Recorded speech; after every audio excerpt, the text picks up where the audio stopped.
Hi everybody and welcome to another video. Today I'm going to show you how to unlock any phone from the earliest models all the way to the latest generation. This will unlock your phone to use it with any SIM card in any country from any service provider. I'm going to show you how to unlock your phone step by step, and if you're wondering, yes, you can unlock your phone even if it's under an active contract with your current service provider. I'll show you the best and the easiest way to remotely unlock your device, meaning that everything is done over the air, no cables and no software required. By the way, please like and hit subscribe.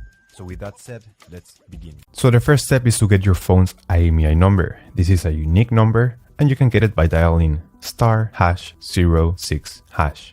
As you will see, the 15-digit IMEI number will show up in your screen. This is very important.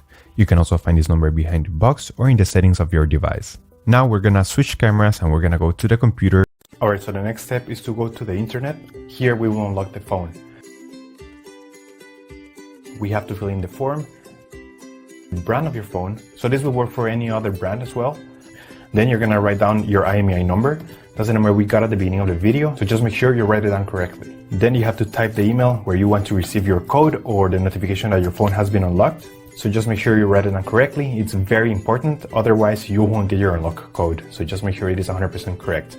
Alright, so now you have to wait until you get your unlock code. This will take a couple of days, as I said before, so you have to be very patient.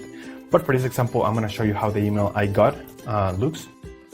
And as you can see here, I got this message and it confirms that the phone has been unlocked. Thank you so much for watching this video. If you have any questions, just leave them on the comment section down below and I will try to answer them as quick as possible.